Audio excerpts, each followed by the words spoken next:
Bass Pro Tour is back in action, headed this week. Really quick, caught me off guard. Lake St. Clair. They start on June 24th, Saturday. You need to get your fantasy fishing picks in. A couple extra days to get your predictor picks in, but don't wait. Hurry over. Let's do that right now. And if you're like me and you almost got caught off guard, make sure you subscribe, hit the bell notification, and then my videos will make sure that you also don't miss getting your fancy fishing videos in. If you're doing really well and you're in the chance for some prizes, that's all great. But let's talk about Cayuga. Cayuga was a strange event. I feel like MLF, Bass Pro Tour, kind of reeling. Want to get this St. Clair tournament started. Kind of want to sweep that under the rug. That kind of was a train wreck with the multiple fish being caught by multiple people, smallies being caught over and over again, off the bed. I kind of brought that up. I kind of saw that coming if you watched my last fantasy fishing video. I don't know. Wasn't a good look for the BPT. Love to hear what you guys think in the comments of how that BPT event went down and your thoughts on how many of those big bass got caught day after day after day by multiple anglers, sometimes multiple times by the same angler. There was some shady stuff with hooks being unhooked by the side of the boat before the official could see whether it was hooked in the mouth. A lot of things that weren't a great look. It'll be interesting to see what MLF BPT does and whether they drop the hammer and come down and actually dole out some real punishments, or is it just going to be another 10-minute in the box type Boyd Duckett situation? Either way, not a great week for BPT, but let's look forward. Let's hope for a smash fest on Lake St. Clair. Betting should be pretty much done there. We should be seeing just a good catch fest, probably a lot of live sonar. So if you guys are front-facing sonar live scope haters, get your hate on for this St. Clair tournament, because that's probably what it's going to be all about. Weather-wise, 10-day forecast, pretty moderate winds, maybe a few chance for storms. It looks like they're going to have a pretty good 10-day stretch for this event, so no major concerns as far as they can fish the Lake St. Clair, the Detroit River, St. Clair River, and Michigan waters of Erie. There's some official terms on that. Minimum scoreable bass is 1 pound, 12 ounce. Again, why not 2 pounds? We're going to Lake St. Clair. It's a 5-fish. I mean, is somebody really going to have less than 10 pounds? And if they do, does it matter? I don't know. Wish they'd bring back some of those 2, 2.5, 3 pound minimums. 112 is just kind of a weenie weight on some of these power fisheries. Same thing they did at Cayuga. But smallmouth anglers, natural lake smallmouth anglers, front-facing sonar experts, that's what you want for your team. Let's take a quick look at the leaderboard. I'm not doing so great. In the top 1,000, I'm not sure how many people are actually playing. About 400 pounds out, 350, something like that. If we look at the Beat HellaBass League, you can still join. I will put links and codes down in the description below if you want that. I actually had a pretty good event at Cayuga.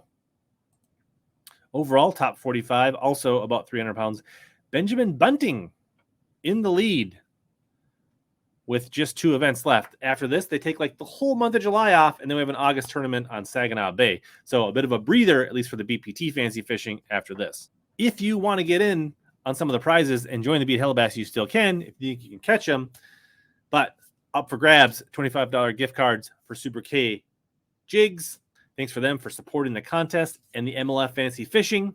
If you can't wait and you want to score yourself some handmade, poured in Wisconsin, hand-tied, super sweet swim jigs, code HellaBass15. Link in the description of the website, Super Good Jigs. Hook yourself up. Do yourself a favor. Catch some big bass. Let's make some picks, and then we'll do the predictor after that. Group A, I'm going to go Matt Becker, Northern guy, pretty good with front-facing sonar. I think he'll be good here. Michael Neal has done very well here in the past. Spencer Shuffield seems to understand smallmouth and front-facing sonar. He's won on Thousand Islands. Should translate here. JVD, can't go wrong with JVD on St. Clair. And then for my below 40, I'm going Cody Meyer. Plenty of experience here back in the FLW days. Should translate. Should do very well here on St. Clair. Group B, we're going to go to eBear. I think he's been taking time off. He's got some invitational tournaments. Should be locked and loaded here. Edwin Evers, I'm pretty sure, has won Elite Series event here. I'm pretty sure. Jacob Wheeler, got to pick him everywhere. Justin Lucas, spinning rod, smallmouth specialist. And then my below 40 pick, we're going with Shin to win, Shin Fukai. Let's look at the leaderboard in the predictor game and then do those BPD predictor picks. Overall leaderboard, I've fallen more than 7 points back. I pretty much have no chance. Jimmy B, Jeff C, and a few others doing really well in the overall leaderboard. In the Beat HellaBass predictor game, a little closer, also 7 points back. Kenny has 20 points. Doug right there. James, several of you can still catch Kenny or Doug with just 2 events left. let's see what kind of fun questions they have in the predictor game for us. Make sure you hit the show more button. Which General Tire Pro Staffer will finish the highest?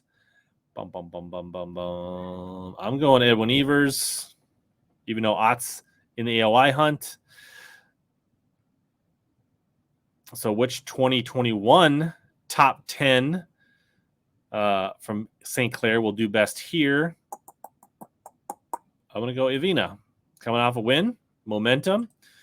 What will be the total weight last angler in the total cut line during the knockout round? So that's when, after the 2 qualifying rounds, the top 40 fish, what will be the person that finishes 10th?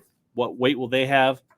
I don't think they'll quite hit 20, but I think that fifth, they might hit 20, but I think it'll be just under 20. It'll be like 18, 19 pounds. Bait used to catch his biggest bass. Ooh, I'm probably going to say soft plastic. Could be a crankbait. Could be a jerk bait. Could be a swim bait. But if it's a small, like boot tail swim bait, I think that would be a soft plastic. Total bass, 5 pounds or more in the 5 bass limits of the knockout and champion. So we got 40 anglers plus 10, 2 days. It's going to be quite a few. I don't know. Let's just go for it. How many anglers recorded 1 day total weight of 5 bass limit of 60 miles or more during the championship round? Ooh, I haven't been looking back at these. This is probably like 9 or 10 again. I wouldn't be surprised if all 10 had more than, yeah, we're going to go 10. All 10 more than 16 pounds on the fight. If you missed kind of what happened on Cayuga, not sure what I'm talking about, maybe go check out back my last week's video and predict what happened at Cayuga.